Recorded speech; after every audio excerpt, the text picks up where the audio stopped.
everyone, this is Teresa from Base 10 Montessori, and today we are going to go over the long and short stitch for embroidery. Now, as you can see, I already have one box filled out, and the reason why I filled this one out is because I haven't actually done the long and short stitch before.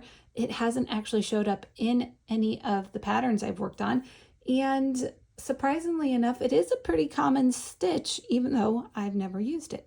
So I had to practice a little bit, and I'm glad I practiced before I tried to show you, because I decided I don't like anything about how they approached it in this guide. Now, if you look for other tutorials on this, there are a lot of ways to learn the long and short stitch, and I'm not quite sure what they were trying to accomplish here. I think they just wanted to show you that as long as you don't go the same length every single time, you're doing just fine with this stitch.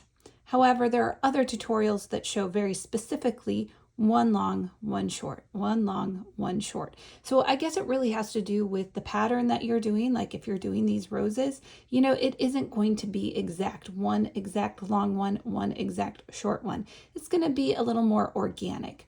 But I do feel like for learning this concept, for learning this style of stitching, we need to be a bit methodical to start with.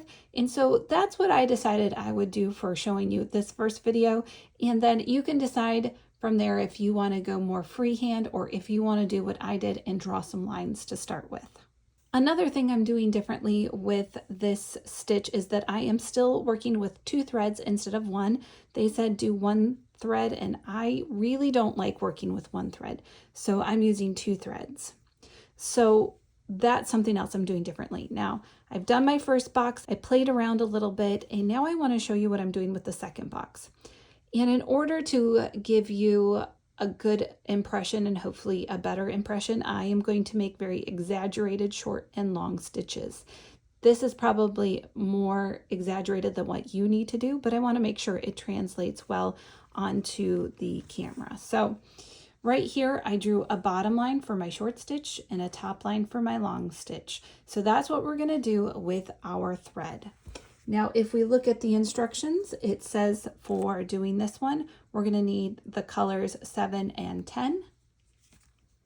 7 is this light neon green and 10 is a dark green. So to start with, I'm going to do a long stitch to start. I'm going to go up to the top line here.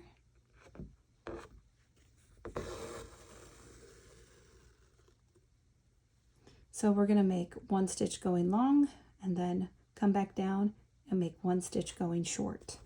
And don't get your stitches too tightly together or else they're going to be too smushed to show a gradation of color.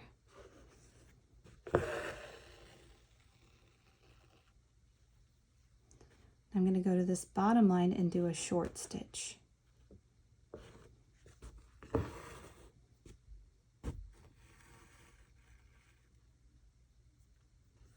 All right, so we've done 1 long stitch and 1 short stitch.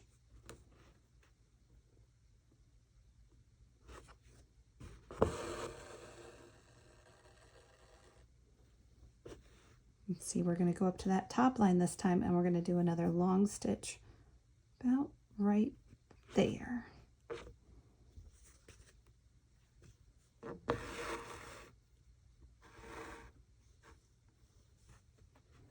Now we're going to do a short stitch.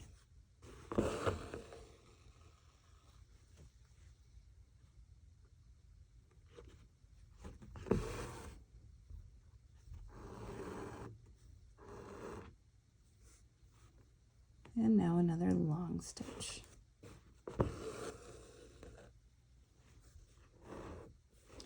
So we're going to keep alternating long and short, all the way to the very end. So now we are finishing up the long and short stitch. So every other one, longer, shorter, longer, shorter. We're on a short one, now we're going to go into a longer stitch.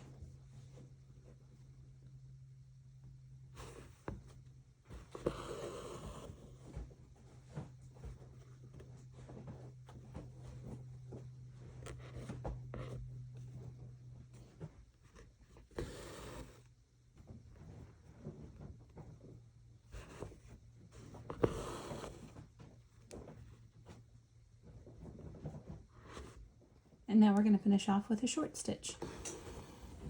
And this is what the back looks like. So now that we've finished the green, we're going to do the light green. And we're just going to do the exact opposite of what we did before. When there's a long stitch, we're going to do a short stitch and vice versa.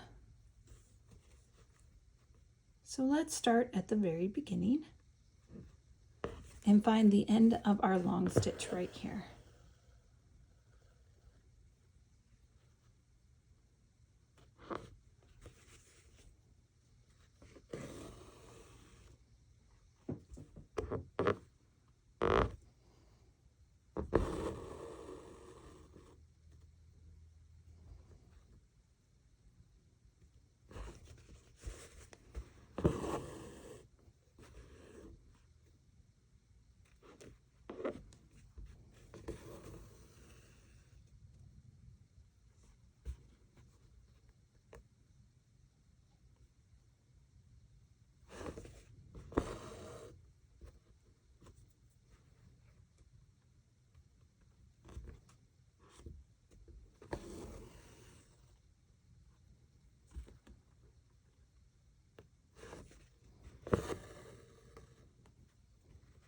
And so we're just going to keep doing the opposite of what we did before. So let's jump to the end and I'll show you how to finish this off.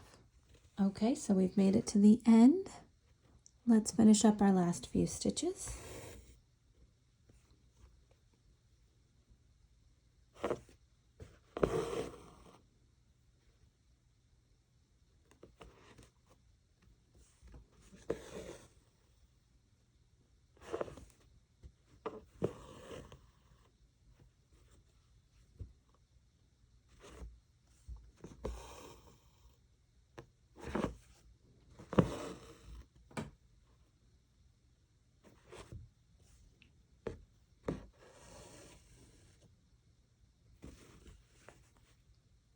So there we go. We have the long and short stitch. Now on this one, I might be a little more freehand and just go all over the place with up and down and do the same thing and just fill in with the light green at the top. So I may not be exact for this next one. I think this next one, I'm just going to freehand it up and down and just make sure that whatever I am doing with my stitches, that they're not exactly the same. I don't want a straight line of the same length. I just want to vary the length, and then I want to fill in the other side to fill in all the gaps.